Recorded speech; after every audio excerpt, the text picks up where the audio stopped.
Good afternoon, Riverside and EDS community, and to all of you online. Thank you for joining us today. Let me begin by first thanking Riverside and EDS for this program on this afternoon and for inviting me to share this time with you. I want to also particularly thank Reverend Adrian Thorne, not only for sharing this pulpit, but most significantly for your ministry and your witness in the world. Thank you.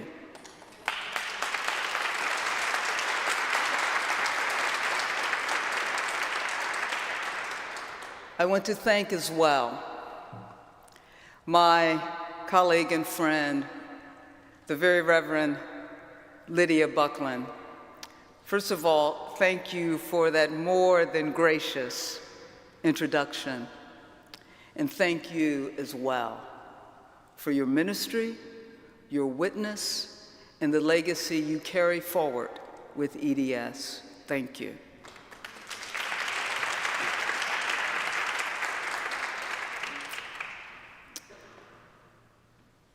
There is no denying it. We are living in despairing times. When I watched the footage of the ICE raid on an apartment complex several months ago in Chicago, an operation chillingly named Operation Midway Blitz, where families, many with young children, were dragged from their homes at dawn, their faces pressed to the ground, I was horrified. I wondered, how have we come to treat human beings like this? How have we normalized cruelty? My horror only deepened as I watched the video of an ICE agent fatally shooting Renee Nicole Good as if her life were collateral damage in a wider political struggle. She was a mother. She was a wife. She was a daughter. She was a sacred child of God's. How does it become acceptable to violate these things? I wondered how it is that a sacred human life has become so expendable. How does this staggering lack of reverence for human beings become acceptable on any level for any reason? And so it is that in this despairing time, when the fatal and the dehumanizing become normalized, in this despairing time when false and divisive narratives take root and as public discourse grows increasingly crass and dishonorable, even from the highest office of the land, it is in this time that we must ask, what are we to learn from Martin Luther King Jr. as we remember him in these our despairing times? Make no mistake about it, my friends. These are despairing times. And yet,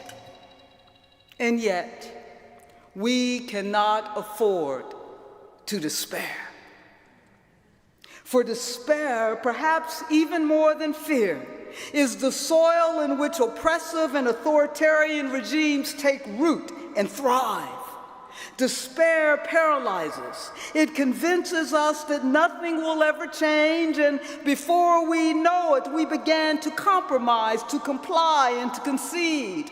We settle for silence. We go along to get along, and slowly, even unwittingly, we lose sight of our values, our moral bearings, even losing sight of who and whose we are.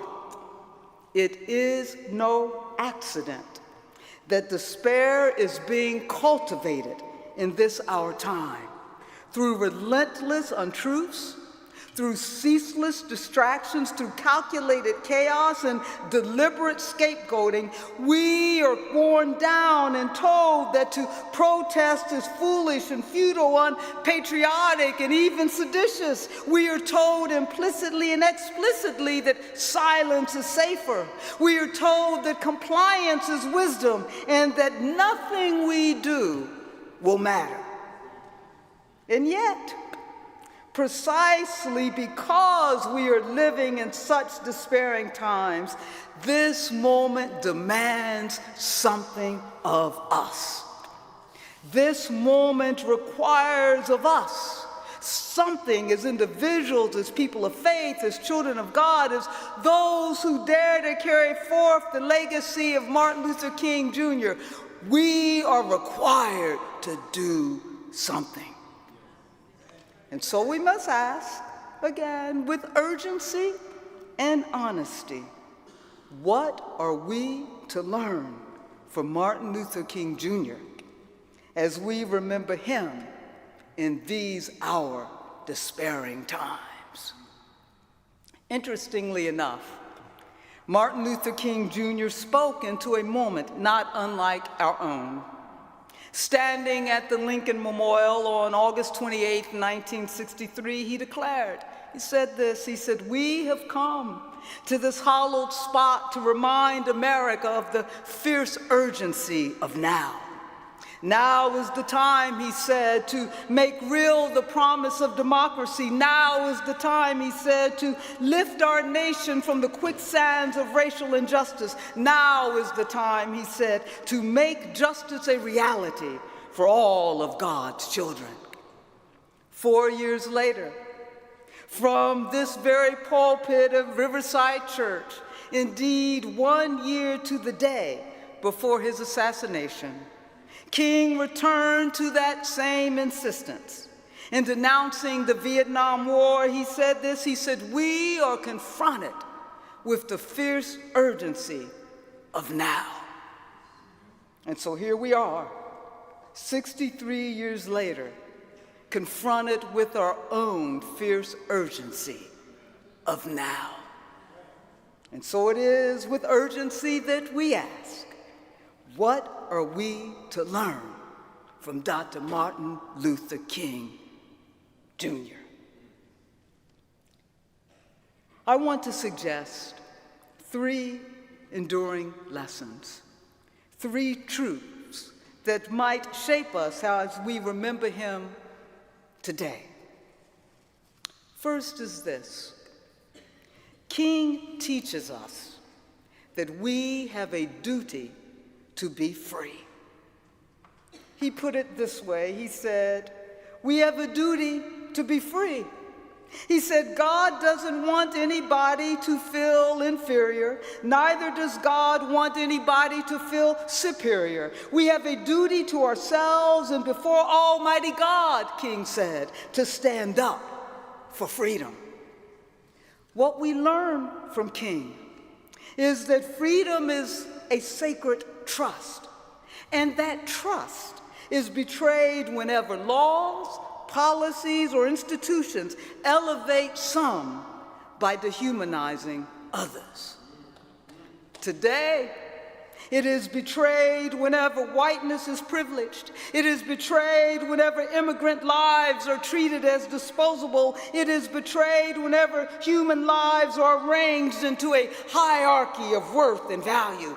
Any system that teaches some they are less than or others that they are more than violates both human dignity, divine creation, and the sacred trust that is freedom. In this regard, freedom is not just an abstract principle to be debated. It is not merely a political status, a legal arrangement, or a constitutional right. Rather, it cuts to the core of our very humanity, to the core of our very sacred being. It reflects the freedom of God and the inalienable freedom of God's people, and that means everyone that has breath or has ever had breath. And so, my friends, to be free as King understood it is to free ourselves from the webs of unfreedom, even when we benefit from them. Freedom means, therefore, refusing the false wages, that is, the privileges of superiority that oppressive, unjust systems offer. It means to live as though every human being is created for freedom because they are, and to fight for that freedom whenever and wherever it is threatened. Simply put, to remember Martin Luther King Jr. rightly on this day is for each and every one of us to refuse illusions of freedom and to stand again and again for the sacred humanity and thus freedom of all. So what are we to learn from King as we remember him in these our despairing times? We learn from him that we have a duty to be free. Secondly, King teaches us to confront the triple evils of violence.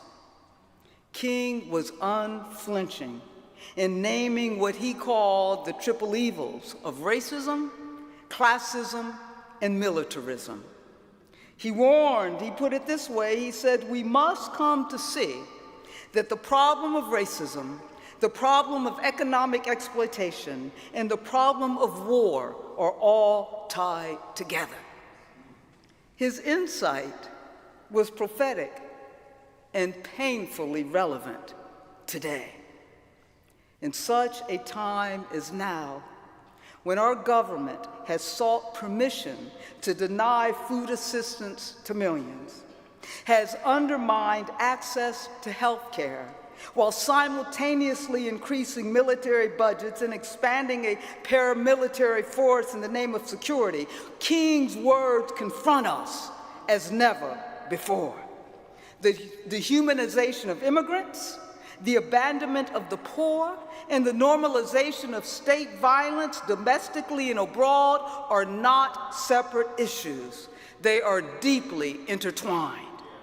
This is why King called for nonviolence, not as passivity or simply as momentary protest, but rather as a sustained and radical resistance to all forms of violence. Violence for King was anything that devalues the life that God has given each of us. My friends, bigotry is violence. Poverty is violence. Militarism is violence. To remember King is to commit ourselves to dismantling these forms of violence structurally, culturally, and spiritually. And to do so requires sustained resistance, determined courage, and a transformation of our collective will until every life is safe from the violence of injustice. As King reminded us, true peace, he said, is not the absence of tension, it is the presence of justice.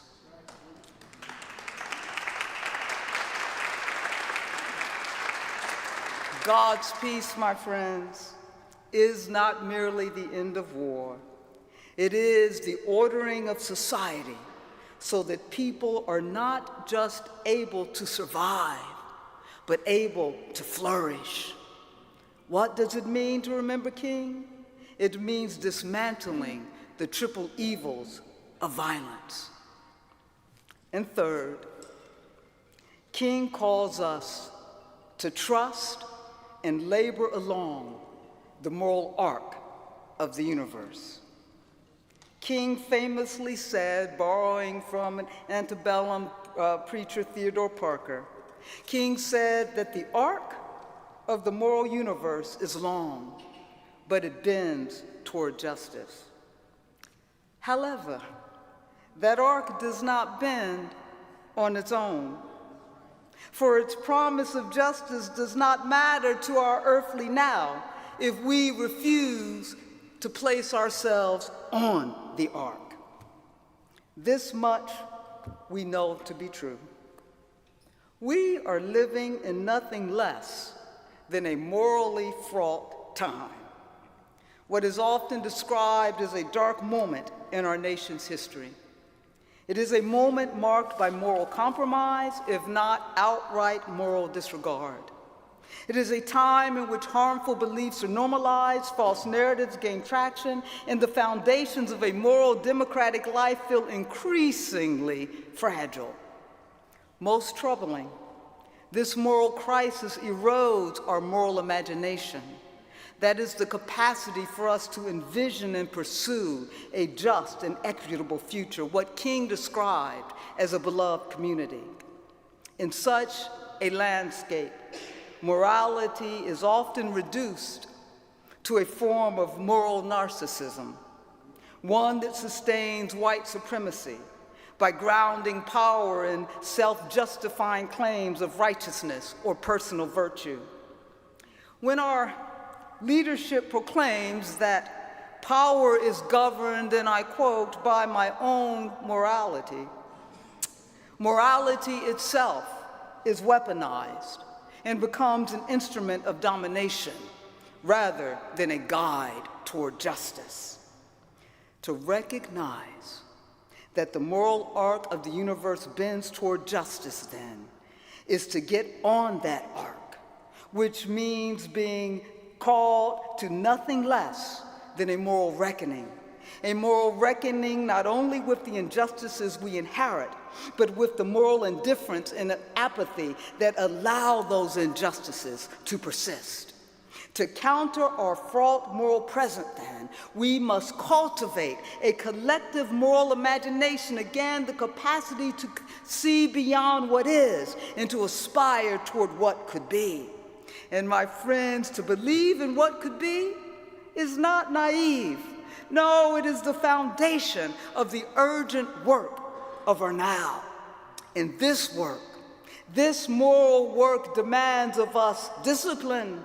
It requires truth-telling even when truth unsettles us, and it requires a refusal of silence even when silence is convenient. As King himself insisted, he said this, he said, we've got to know the simple disciplines, he said, of being honest and loving and just with all humanity. Without these disciplines, he warned, we will destroy ourselves by the misuse of our own power. In this sense, claiming our moral imagination is not an abstract hope.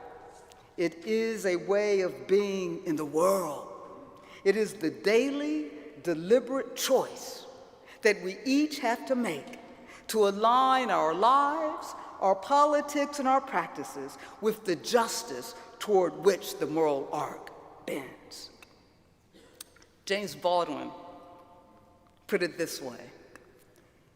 He said, we've made the world we're living in, and we have to make it over. To remember Martin Luther King Jr. is to do the moral work of making it over. And so there you have it. What are we to learn from Martin Luther King today? We learn that remembering him is about an enduring commitment to freedom, to justice, and to moral responsibility. And yet, with all of that said, as I remember King, that which strikes me most beyond those three things is his humanness. When King stepped into history, he was only 26 years old. When he was assassinated, he was only 39. We often forget how young he was. We often place him beyond imitation, as though he were extraordinary in ways inaccessible to us. And perhaps he was extraordinary, but he was also an ordinary human being who chose again and again to step into history, to step into the urgency of his now. History, I once told my son, is the story we write with our lives. It is not only what happened, it is what we do with the time we are given. King warned us. He said, tomorrow is today. He said, we are confronted with the fierce urgency of now. He went on to say, there is such a thing as being too late. King cautioned that history remembers those who wield power without compassion, might without morality, and strength without sight, and consigns them to what he called the long, dark, and shameful corridors of time. And so today, as we remember King, it is left for us to decide how we want to step into history. It is left for us to decide whether we will step in by accepting responsibility for our moment, confronting webs of unfreedom, refusing neutrality in the face of the triple evils, and acting as moral agents in the long struggle for justice. It's our decision. And so back to the beginning. We are living in despairing times. And so it is left for us to know that this is the time to live free. This, my friends, is the time to break the silence. This is the time for us to live our values out loud. This is the time for us to refuse despair. When our days become dreary, with low, hovering clouds of despair, King said, let us remember that there is a creative force in the universe working to pull down the gigantic mountains of evil, to make a way out of no way, and to transform dark yesterdays into bright tomorrows. To remember King on this day is to partner with that creative force and to refuse to let despair or evil of any kind have the last word. It is to live with the urgency of now, as if a better world is possible, because it is.